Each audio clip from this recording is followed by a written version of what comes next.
Hola, hola, ¿me escucho? Sí, buenas Sí, claro. noches. Perfecto, dando en punto de las 8 de la noche, horario del centro de México, arrancamos con este gran programa La Voz del Residente en Anestesiología, como todos los lunes. Hoy, damas y caballeros, un gran tema que se llama enfermedad hipertensiva del embarazo, consideraciones anestésicas. Le voy a pedir a quien tenga el sonido encendido que lo apague para que no se distorsione el sonido. Bueno, continúo. Los invito, antes que nada, a seguirnos en redes sociales, en Facebook, La Voz del Residente, Instagram, también nos puedes encontrar de la misma manera. También, no solo con ello, con seguirnos en redes sociales, hemos creado para todos ustedes un Telegram donde la idea es crear comunidad y que nos compartan lo que pasa desde su sede. Ahorita vamos a ver que no es lo mismo lo que pasa en Cali que lo que pueda pasar en Bogotá o lo que pueda pasar en una sede en Nuevo León o en Jalisco, acá en México. Entonces, es importante sumarse a ese Telegram para que compartan lo que pasa desde sus sedes y así aprender todos juntos. Les recuerdo la dinámica. Nuestro doctor invitado, que ahorita lo va a presentar de manera formal, pero me adelanto, estamos de manteles largos, tenemos un gran doctor para que nos dé esta presentación. Bueno, tendrá 30 minutos para exponer. Después de los 30 minutos, entrará nuestra mentora, Bernadette Casillas, nuestra mentora querida de este programa, para complementar la charla de nuestro anfitrión.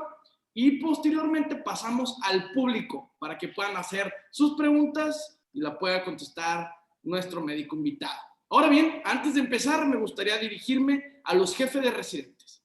Si usted es jefe de residentes y requiere una de las prácticas de Medical Legal Center para capacitar o para adiestramiento en temas médico-legales, no duden en contactarnos y solicitarla sin costo alguno al correo atención.mlc@gmail.com. Atención sin acento .mlc@gmail.com y con mucho gusto, damas y caballeros, damos esa plática sin costo en este momento de pandemia. Ahora bien, sin más preámbulo, les presento al doctor Andrés Felipe Guzmán Silva, médico general de la Universidad Santiago de Cali, médico anestesiólogo de la UNAM y actualmente es médico en el Hospital Isaías Duarte Casino.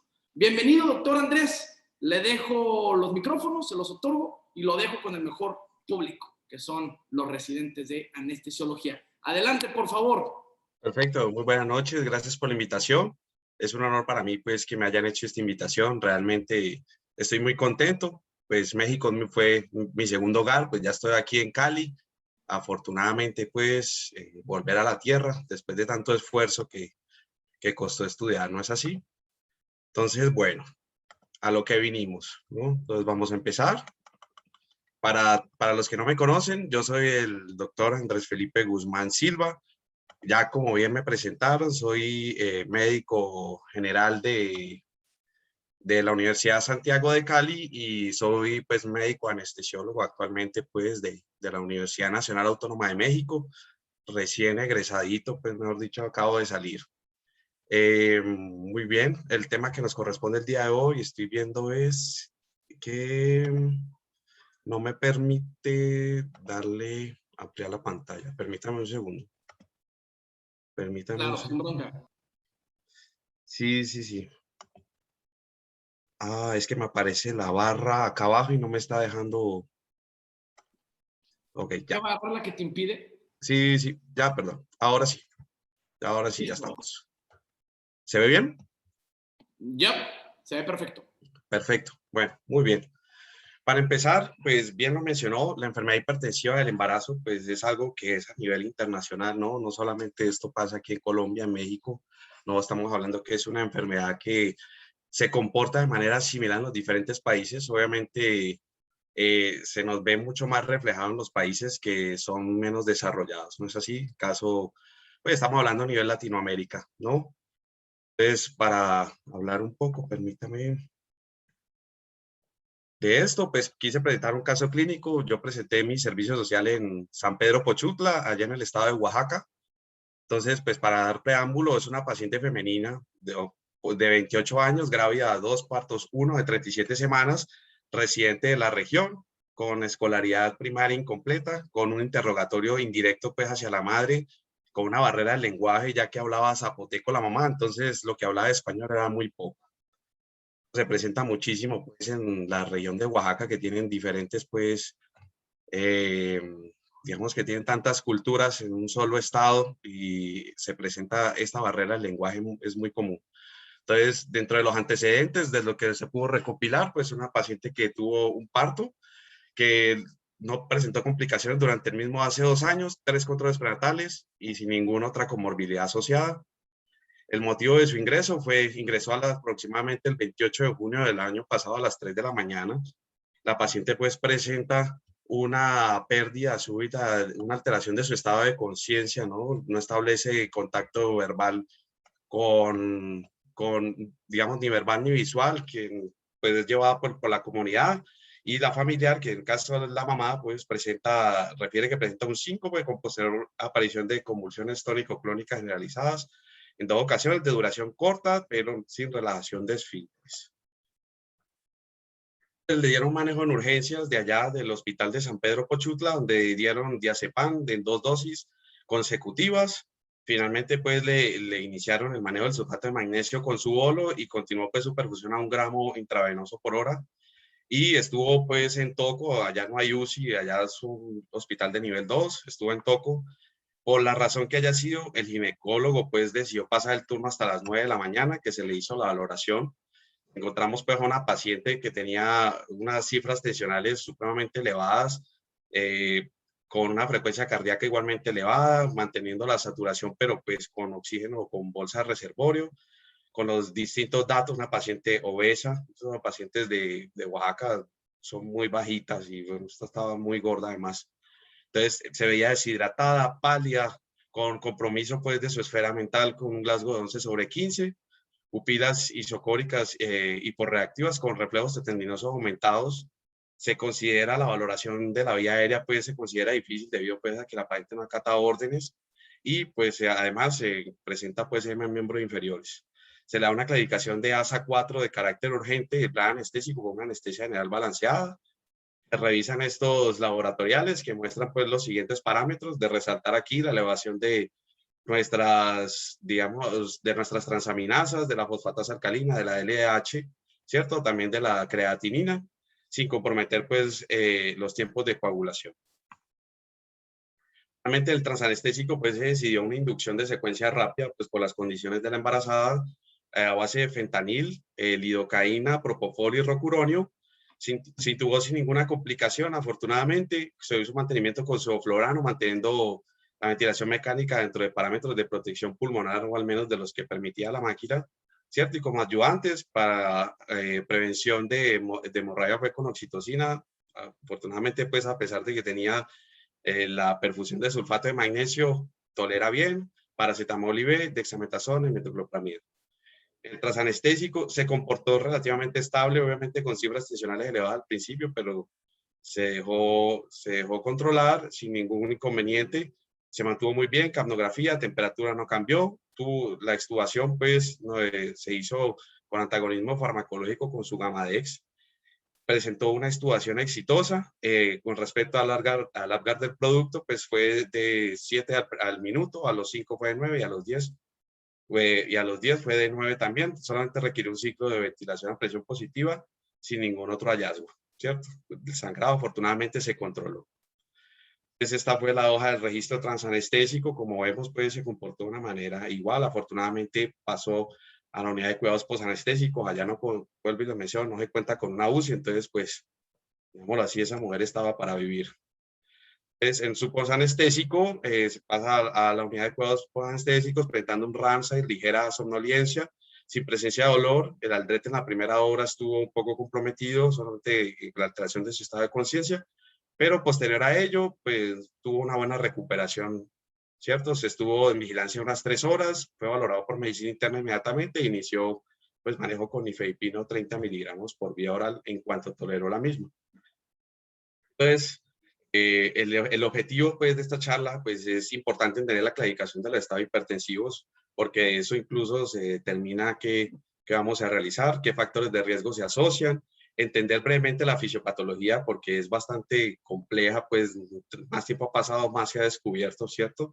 Y cómo integramos todo este conocimiento a lo que nos interesa a esta especialidad, pues que es manejo anestésio. Importante saber que el estado hipertensivo es de las principales causas de morbimortalidad materna, incluso complica del 2 al 8% de todos los embarazos y esto puede incrementar los gastos en salud pública. Acuérdense que la mortalidad materna pues, es un predictor de desarrollo de un país, entonces pues, es supremamente importante. Las embarazadas son, mejor dicho, súper cuidadas en todas partes de este planeta, ¿no?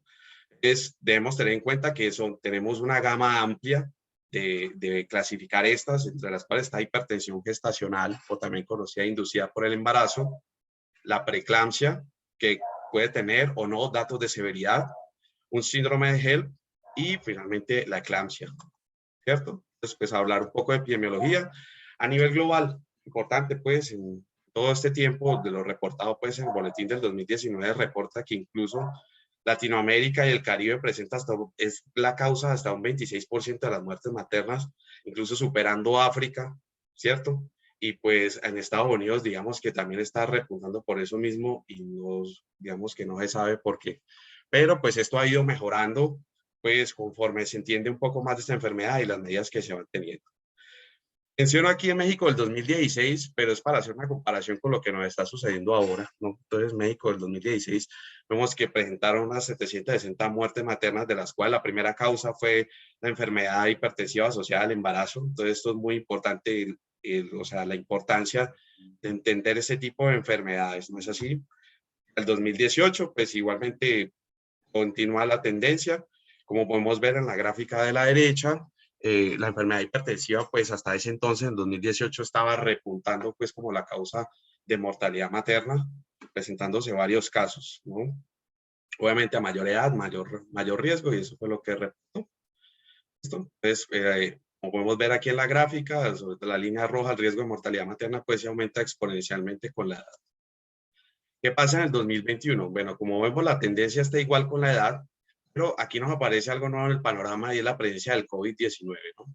Como podemos ver, la primera causa, pero eso no quiere decir que la enfermedad hipertensiva, pues, del embarazo haya perdido protagonismo. Por el contrario, sigue estando, pues, arriba por decirlo así, llamarlo de alguna manera, el ranking, pues, de causas de mortalidad materna.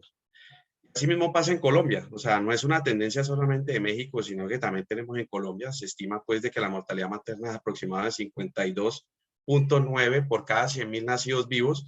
Eso es una cifra enorme, ¿no? Esto fue hasta el 2019, donde pues se dio este reporte de los diferentes departamentos, que en México se les conoce pues como estados, pero nosotros los llamamos departamentos, sobre todo los que tienen menos acceso pues a los servicios de salud.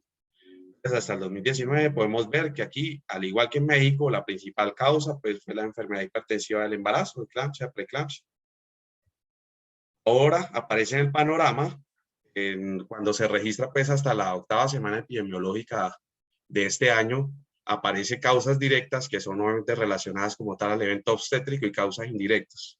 Dentro de las causas indirectas, pues la principal, pues la pandemia por la que estamos cursando ahora, el COVID-19, y como causa directa, trastorno hipertensivo del embarazo. O sea, ahí estamos, está repuntando junto con la hemorragia obstétrica. Todos los años, el Colegio Americano de Ginecología y Obstetricia publica estas guías y las actualiza, y no solamente es para ginecobstetras, sino que tienen, incluso al final de este boletín, presenta qué aspectos deben tener pues, en consideración con el manejo anestésico. Obviamente no es muy profundo, pero sí menciona cosas muy interesantes, ¿no? Es importante esto es saber y entender de una manera práctica cómo clasificar esta patología, ¿no? Entonces, tener en cuenta simplemente dos parámetros así macros que debemos tener. Uno, las cifras tensionales, en este caso 140-90, y dos, la edad gestacional de la paciente, si es antes de las 20 semanas que se presentan estas cifras o si es después de las 20 semanas. Si estas se presentan antes de las 20 semanas, estas cifras tensionales sin presentar datos de severidad, que más adelante los menciono, o la presencia de proteinuria, se considera que esta paciente cursa con una hipertensión crónica. Si por el contrario, pasado las 20 semanas, la paciente con hipertensión crónica presenta proteinuria o datos de severidad, ya entra a clasificarse como hipertensión crónica con preeclampsia sobreagregada, ¿no? Finalmente tenemos el otro panorama, que es cuando se presenta esta entidad por encima de las 20 semanas, que dependiendo, si presentamos datos de severidad, pues ya lo consideramos preeclampsia. Si no lo presenta, se considera hipertensión inducida por el embarazo. Si en algún momento se presenta proteinuria o datos de severidad, se considera preeclampsia con datos de severidad. ¿Listo? En caso de que en algún momento de la preeclampsia se presente un tipo de convulsión, pues ya lo clasificamos como eclampsia. Es importante saber de la hipertensión gestacional o inducida por el embarazo, que la debemos diagnosticar con dos cifras separadas, al menos de 4 horas, que esta sea después de las 20 semanas de gestación, ¿cierto? Y no minimizar esta entidad, o sea, por el hecho de que presente esto y no presente nada más, ojo, esto es prender un bombillo, si lo clasificáramos como un semáforo, esto estaría en amarillo, mejor dicho, pasando a rojo, porque esto no es menos grave que una preeclampsia. Y más que en cualquier momento, incluso hasta un 50% de estas pacientes van a desarrollar preeclampsia en algún momento. Es raro que estas entidades se presenten pues, antes de las 32 semanas, sino a partir de ahí es que ya se presentan este tipo de hipertensión, ¿cierto? Y en caso de que presente datos de severidad, también se le da el manejo como si fuera una preeclampsia, ¿no? Importante saber de que un signo de severidad, pues es las cifras tensionales por encima de 160, 110, inmediatamente deja de ser hipertensión gestacional y se convierte en preeclampsia con datos de severidad. Entonces, voy a profundizar más adelante que el tema de preeclampsia con respecto a la fisiopatología, pero realmente se integran la enfermedad hipertensiva del embarazo prácticamente que comparte una misma fisiopatología o varias, digamos así, comparten como el mismo mecanismo, ¿no? Entonces vamos a encontrar que encontramos factores de riesgo, ¿cierto? Tanto para hipertensión como para preeclampsia, como puede ser disminución de proteinasas, disminución de gradientes de oxígeno, moléculas de adhesión, tolerancia inmunitaria, disminución de la actividad del eje renina-angiotensina-aldosterona. Esto como consecuencia nos trae pues un defecto en la invasión del trofoblasto, sobre todo se da en la segunda oleada, la semana 18 y 24. Esto genera anomalía en la remodelación de las arterias espirales, no se implantan bien, no se genera la dilatación, ya cuando estas implantan aumentan de 5 a 10 veces su lumen, entonces es lo que genera pues de que se implante, se genera un buen intercambio en esa placenta, pero como esto no sucede, hay una disfunción placentaria, lo cual esto lleva a una hipoxia, y esta hipoxia hace que se genere pues toda una cascada mejor dicho así, se vuelve esto una bola de nieve, se empieza a liberar citocinas, factores proinflamatorios, radicales libres, que junto con la perturbación de la angiogénesis, en este caso desequilibrio entre los factores proangiogénicos y antiangiogénicos, sumado a esto, nos va a aparecer un estrés oxidativo, presentándolos por los radicales libres, una respuesta inflamatoria severa, que nos va a traer como consecuencia una enfermedad endotelial, que esta finalmente se refleja como una patología sistémica, ¿no? Dándonos como, digamos, presentación la hipertensión, ¿listo? En este caso gravídica, preeclampsia, síndrome de Hell, SID, eclampsia, etc. Y por consiguiente, alteración, digamos, estados fetales no satisfactorios, restricción de crecimiento intrauterino y hasta incluso fallecimiento fetal. Entonces, para esta entidad, para la hipertensión gestacional, hay varios medicamentos. Normalmente, la mayoría, afortunadamente, de estos casos no se presentan en las formas severas, sino en formas que se pueden controlar en la consulta externa, obviamente, pues por el ginecólogo tratante, pero tenemos también una gama de medicamentos que podemos utilizar a nivel intrahospitalario, como es el labetalol y la hidrolicina. ¿Listo? Ahí, para el que necesite la presentación, pues ahí tengo las dosis. Eso más adelante lo voy a explicar en un esquema muy interesante.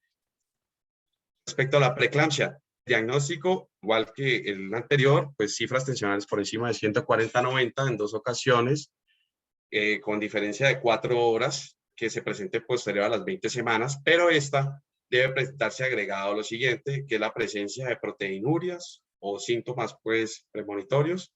Listo, en este caso la proteinuria se considera por encima de 300 miligramos en orina en 24 horas, que presente una relación proteína-creatinina urinarias mayor a 0.3, o la presencia de tiras reactivas dos cruces, que este último es el que, digamos así, tiene una manera más fácil porque pues, digamos, si tenemos un acceso venoso, se puede sondear la paciente y se puede tener esta reactividad bien rápida.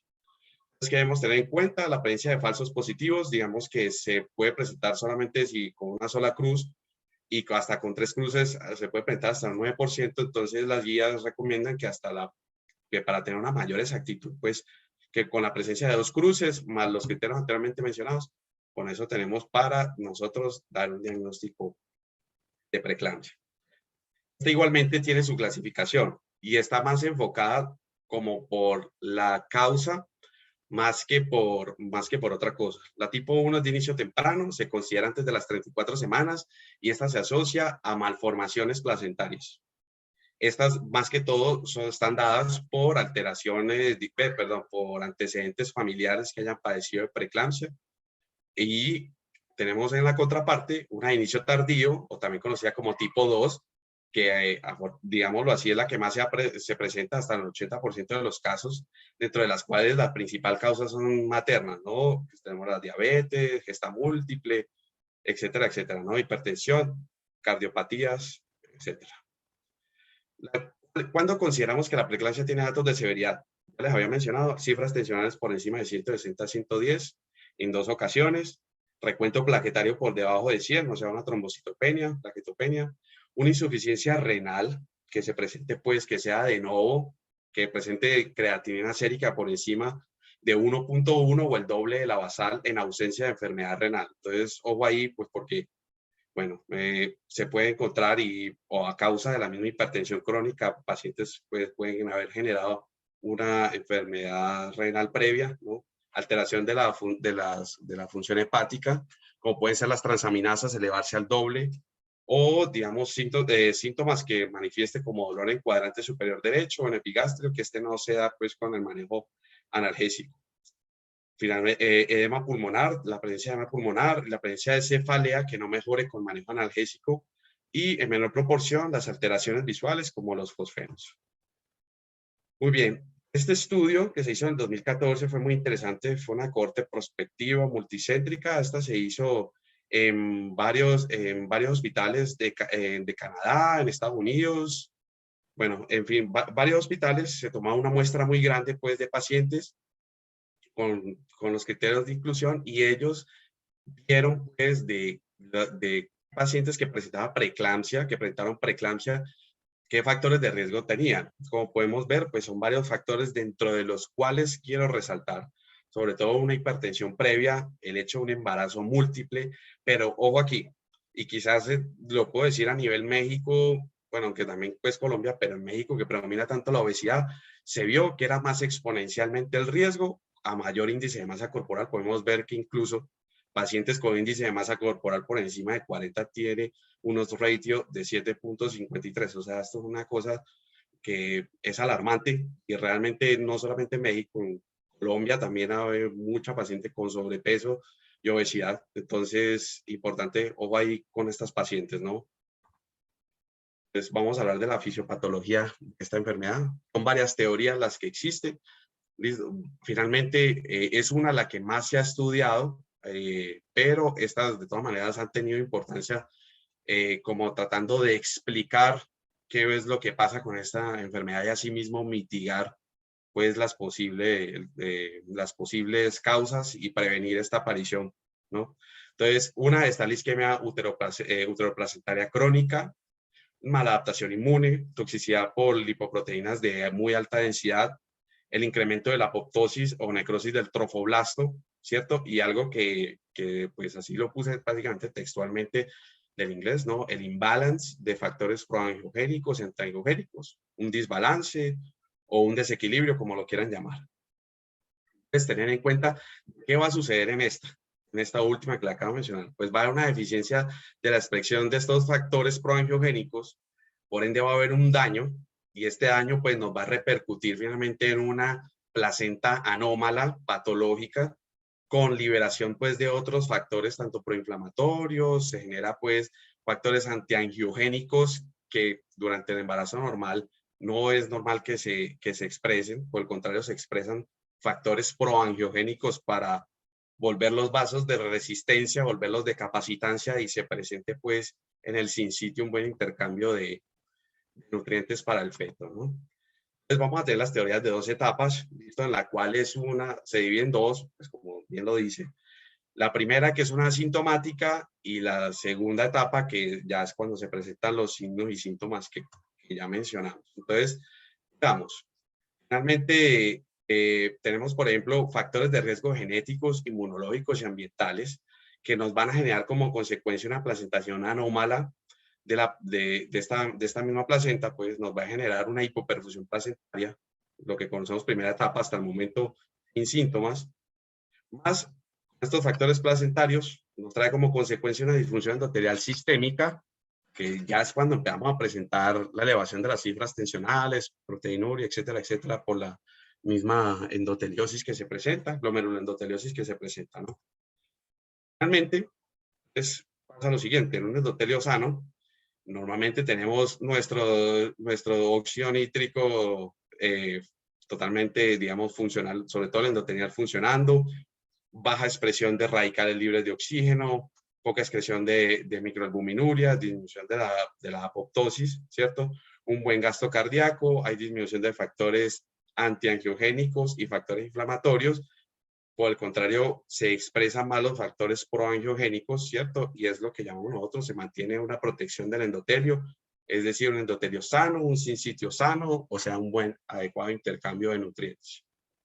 La preeclampsia, por lo anterior mencionado, pues, digámoslo así, estos factores se irrumpen por completo y pasa totalmente lo contrario, ¿no?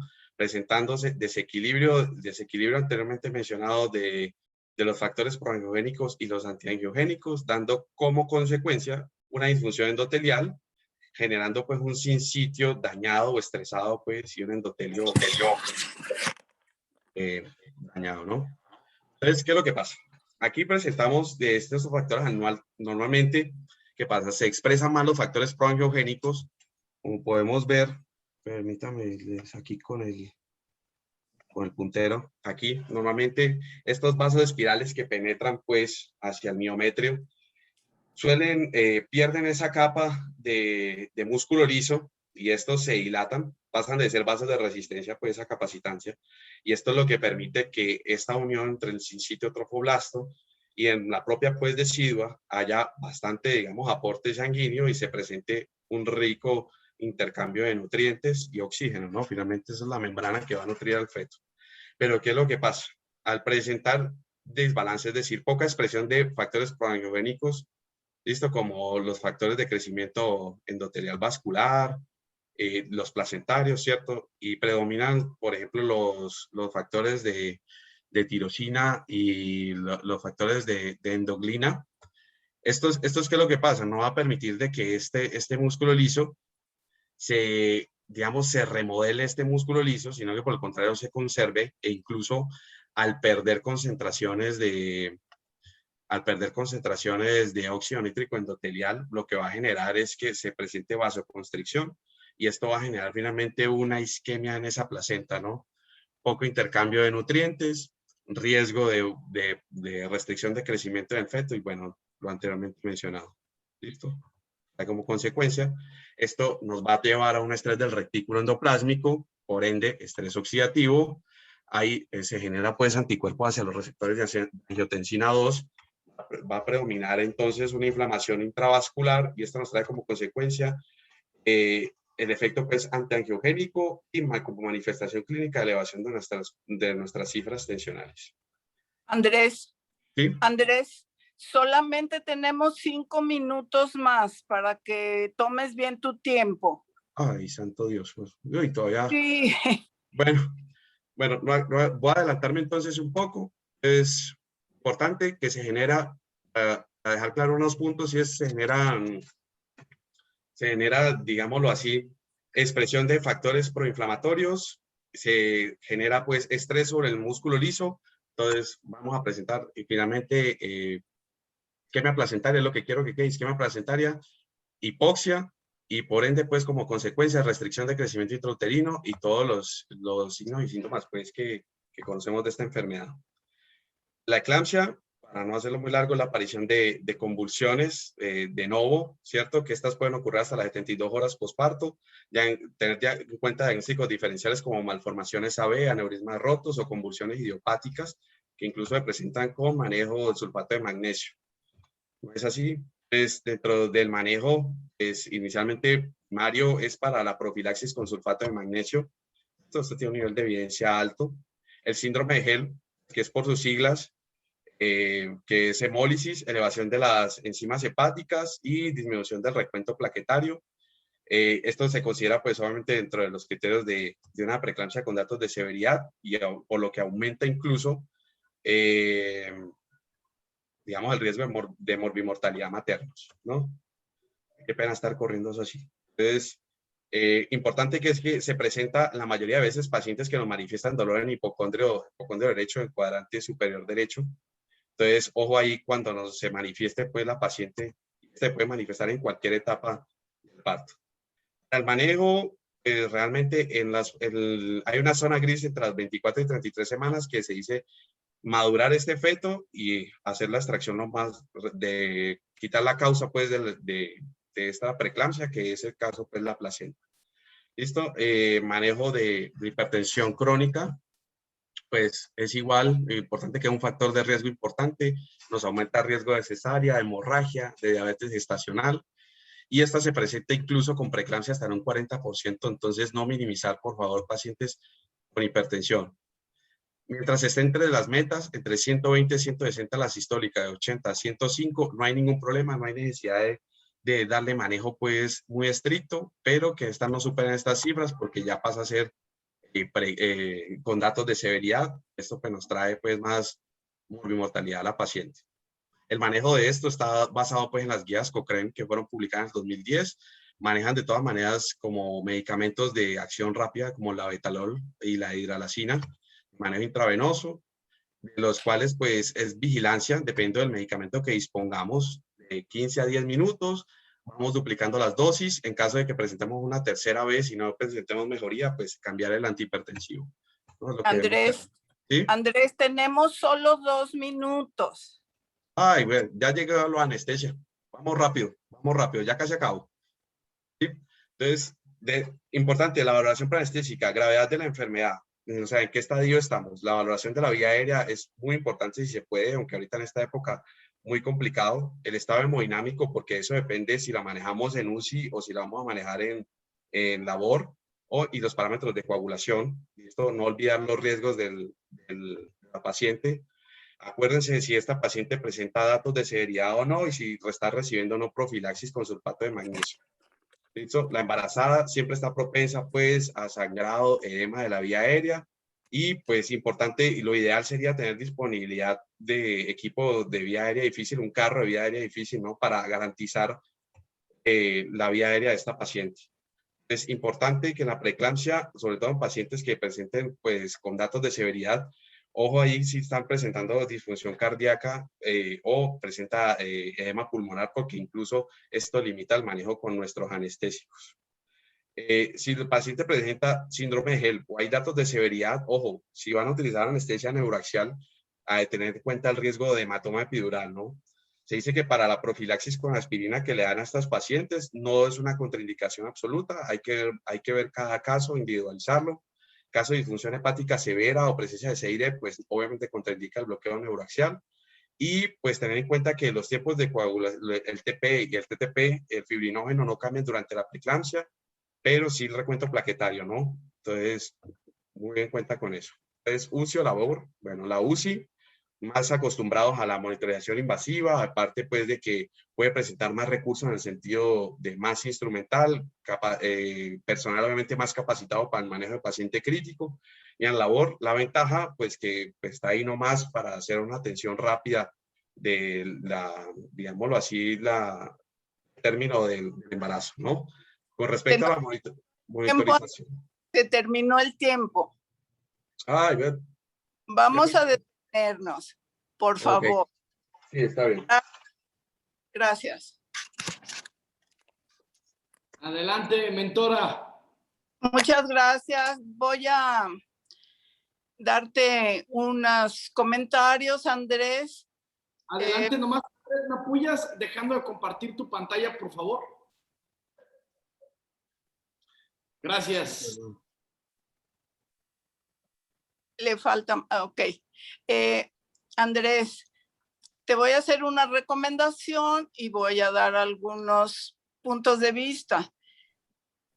Te voy a dar primero la recomendación porque estoy muy convencida de que la responsabilidad más grande que nos da la vida a nosotros los anestesiólogos es tener la vida de un paciente en nuestras manos, pero no nada más la vida, su honor, su integridad, todas las atribuciones humanas que tiene un paciente. Entonces, mi recomendación es que no te refieras a una paciente como muy gorda. Tú nos dijiste su estatura y tu peso y dijiste es una mujer muy gorda. Esto en algún momento o en algún país te puede traer hasta una demanda. Obesa, como empezaste a decir, está perfecto. Subida de peso, un IMC de tanto. Procura evitar esos comentarios peyorativos que, bueno, se usan a lo mejor en pláticas de pasillo, lo cual no debería de ser. Pero cuando tú estés dando una plática, no es correcto. Tú tienes una idea, Andrés, por qué te faltó tiempo en tu exposición. Pues traté de abarcar quizás mucho y no alcancé. Sí, Andrés, fíjate, ¿me dices el título de la plática, por favor? Enfermedad hipertensiva del embarazo. ¿Qué más? Consideraciones anestésicas. Ajá. Entonces nos dice una plática muy bonita, demasiado amplia. Fíjate, primero nos dijiste en una o dos diapositivas perfectamente explicado la fisiopatología y las teorías. Y después volviste, quizá porque es de lo más emocionante o de lo más impactante, volviste y diste como otras 10 transparencias sobre la fisiopatología. Eso consume mucho tiempo. Entonces, si tú consideras que más o menos vas a hablar 1 minuto por transparencia, fíjate lo que te hubieras ahorrado para hablar del manejo anestésico. ¿Tú le diste la anestesia a esta paciente que nos presentaste? Así es. Sí, estaba en mi servicio social. Ajá, estuvo muy bien. Y estuvo muy bien porque el resultado fue bueno.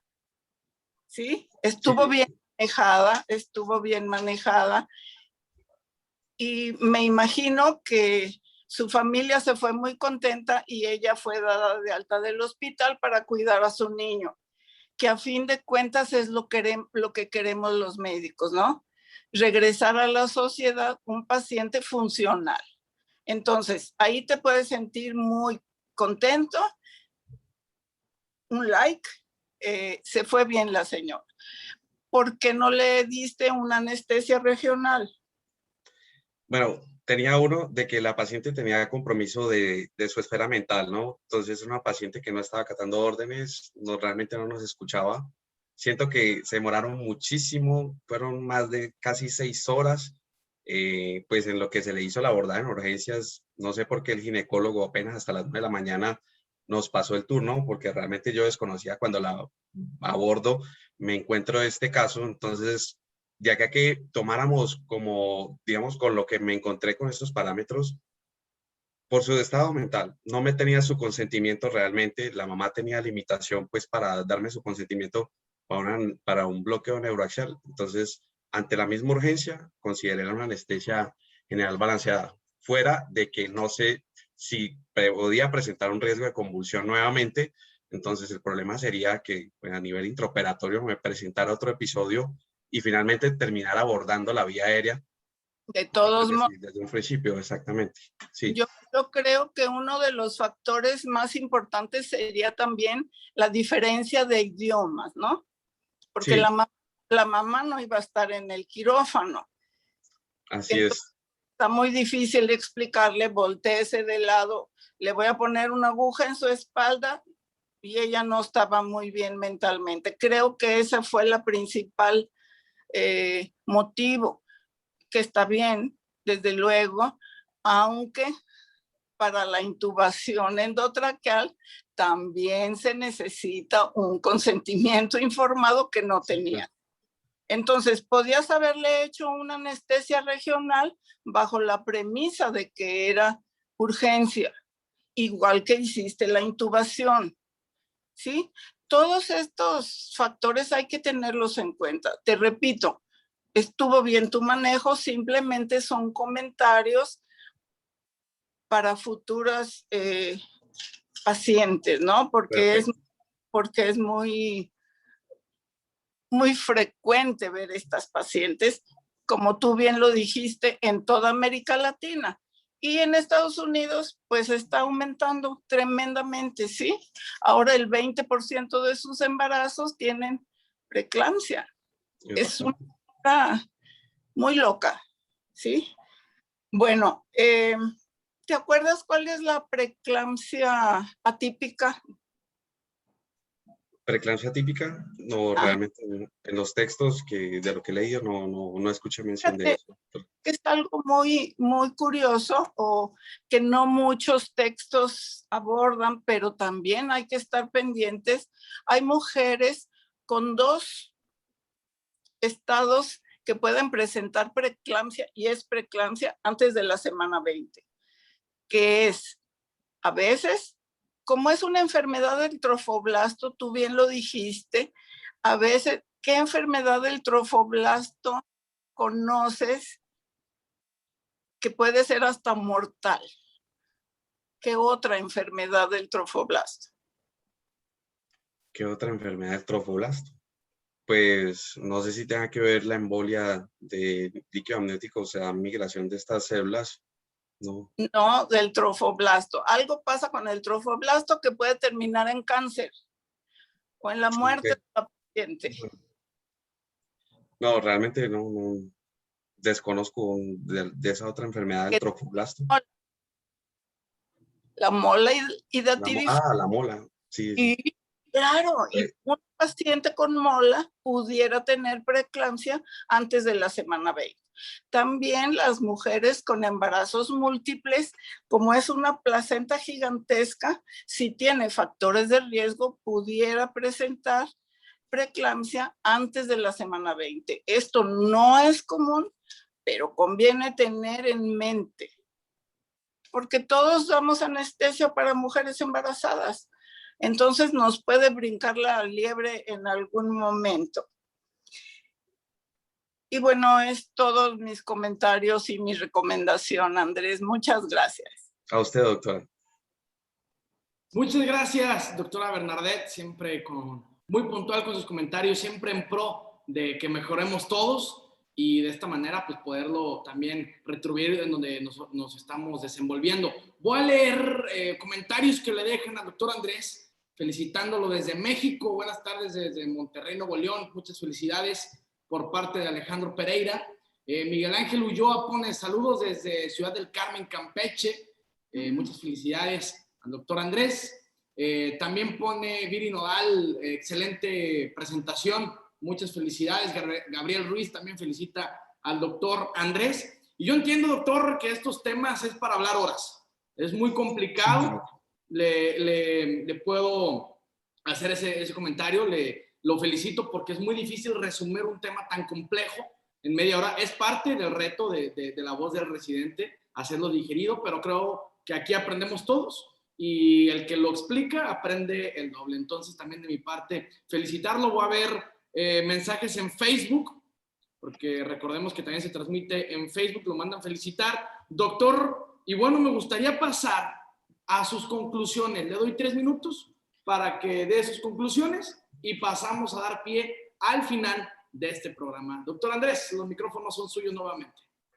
Bueno, sí, importante que en esta era pues del COVID ya uno se ha asociado de que incluso la el hecho de presentar infección por COVID, pues se ha vinculado, ¿no? Que varias especulaciones como una posible causa de desencadenar un síndrome semejante, similar a la preeclampsia, ¿no? Igualmente, pues debido tanto a la tormenta de citoquinas como a disfunción del ECA2, bueno, de la enzima convertidora de angiotensina, que estos pacientes que digamos, las embarazaditas que presentan COVID y tenemos, por ejemplo, que se nos presenta estas embarazadas que presentan preeclampsia, nos llega a presentar, tengamos una perfusión de sulfato de magnesio, pues esto, si la paciente requiere una ventilación invasiva, pues digámoslo así, el efecto del sulfato de magnesio puede que nos potencie el efecto de los relajantes neuromusculares.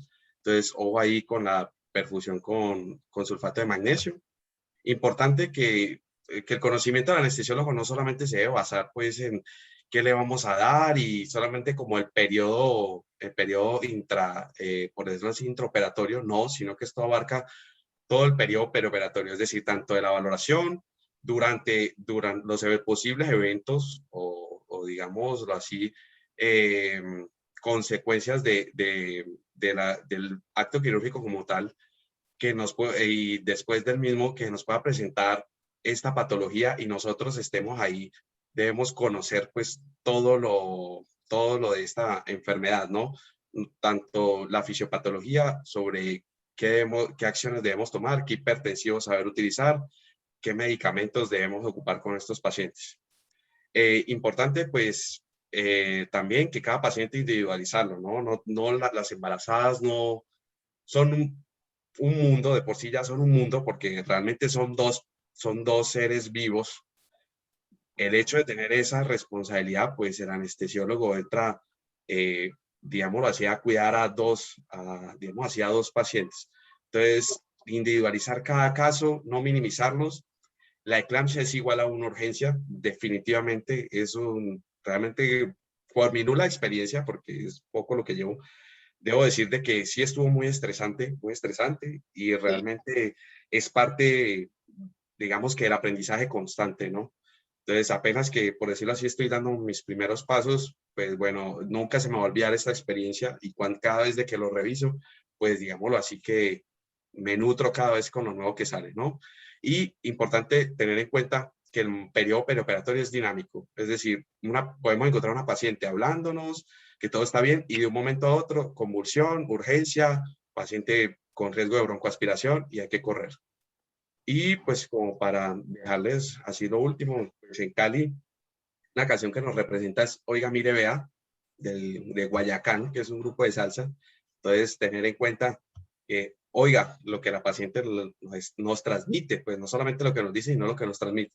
Mire, qué es lo que pasa con la paciente y vea, actuemos rápido, ¿listo? Entonces, no, para ser anestesiólogo se necesita mente de acero, corazón noble. Y siempre, pues, con lo que dice la doctora, me disculpo, pero todo lo tomo para un aprendizaje, ¿no? Apenas esto comienza. Muchas gracias. Correcto, me quedo con individualizar cada caso y no minimizarlo. Muy puntual también. Me gustaría finalmente ir con la doctora Bernadette Casillas para complementar la conclusión y dar pie al término de este programa. Doctora Bernadette, ¿algo que guste añadir? Gracias. Pues solamente que el anestesiólogo tiene que tener 10 ojos o más para estar pendiente de su paciente embarazada en todo momento. Como dice Andrés, desde antes de la operación. No se vale ver estas pacientes en el momento en que le voy a dar anestesia. Tengo que conocerla antes para planear y hacer con todo el corazón. Gracias. Correcto. Muchas gracias, doctora Bernadette. Voy a dar pie al término de este programa, no sin antes decir los últimos comentarios por parte del Zoom. Diana Peña pone muchas felicidades, doctor Andrés, excelente ponencia. En Facebook nos pone Josefina Campos, felicidades, doctor Andrés, excelente presentación. Ahora sí, vamos a dar pie a concluir este gran programa de anestesiología de La Voz del Residente. Me gustaría invitarlos a que nos sigan en Facebook, súmense, denle like, compartan el contenido. También estamos en Instagram, La Voz del Residente, no hay pierde. nos llamamos igual. También estamos en YouTube. Si se perdieron de algo que el doctor Andrés comentó a lo largo de este programa, se va a subir a YouTube con la idea de que puedas poder enriquecerte nuevamente, que no se te vaya ningún tema y que lo compartas. Hablando de compartir, también compartas sus experiencias en el Telegram de La Voz del Residente. Es un Telegram a nivel Latinoamérica, entonces compartan lo que pasa desde su sede. Ahorita Andrés nos compartió lo que ha vivido dentro de sus sedes. También habrá otros doctores, otros residentes que nos compartan sus experiencias. Saben que nuestra filosofía es aprender mediante el compartir. Ahora bien, me gustaría dirigirme a los jefes de residentes. Si usted es jefe de residentes y requiere una de las pláticas de Medical Legal Center, no dude en contactarnos sin costo al correo atención.mlc@gmail.com, atención sin acento, .mlc@gmail.com, y con mucho gusto, damas y caballeros, damos esa plática sin costo en este momento de pandemia. Les agradezco muchísimo, doctor Andrés, lo felicito nuevamente. Doctora, gracias por la invitación. Por acompañarnos. Nos despedimos de su programa La Voz del Residente en Anestesiología. Nos vemos. Hasta luego. Bye bye.